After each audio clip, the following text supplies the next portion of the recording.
I believe I have a voice joining in live from Kathmandu, Surendra Puyal, if you can hear me. Surendraji, tell us about the protests that have happened and what is the situation. We saw that there was some curfew that was imposed on Saturday, following which there has been some semblance of peace restoration in Kathmandu, the national capital.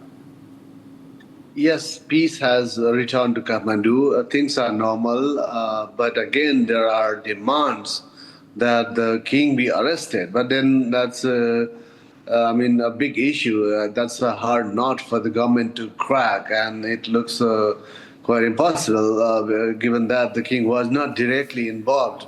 The party behind the king, the Rashtriya Prajatantra Party, has challenged the government to arrest the king, former monarch, but then the government has not taken any decision towards that end. However, the issue continued to rock Nepali politics even today. The parliament session, that issue figured quite high on the agenda by both the ruling and the opposition party members in parliament. They were, protesting against whatever happened on Friday, which is called Black Friday in Nepal, with 2 deaths and more than 100 injured. And several RPP leaders have been arrested, but the main commander behind that is still absconding. However, Durga Prasad had just released a video saying that he's safe somewhere in a temple in Kathmandu, and he's apologized for all the violence that occurred on that day.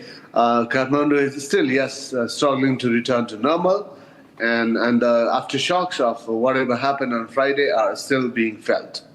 As we have seen that Gyanendra Shahji himself has not been involved in these protests which turned violent, unfortunately, on Friday, and as you said that the key people who are involved are still absconding. Do you think that this violence has sort of derailed the entire movement, which was gaining a lot of momentum in recent weeks? And how do you see this house arrest that we are talking about in terms of Mr. Gyanendra Shah not being allowed to come outside, considering the situation out there? Is it going to further escalate the situation? There is no such thing as officially house arrest or anything. However, the king remains in his house. The former king remains in his house most of the time, occasionally visits temples and things like that. And the government, since 2008, have arranged some security for him. So he is there, he's fine. But then the party, the group responsible for whatever the anti-Republican pro-monarchist protest on Friday is called United People's Movement Committee, or Samyukta Jana Andolan Samiti. And now the Samyukta Jana Andolan Samiti's top leader is under house arrest, Nawaraj Subedi, and one of the main commanders, is absconding. He's in some way in a hideout. He's underground. Things are struggling to return to normal, and actually the monarchy, pro-monarchy wave, which was quite strange in this country, was going all right, but then the violence kind of, cast a shadow on the movement, and indeed, I think they will have to rethink it, and then it is not, it is not liked by people, as they wish it would be.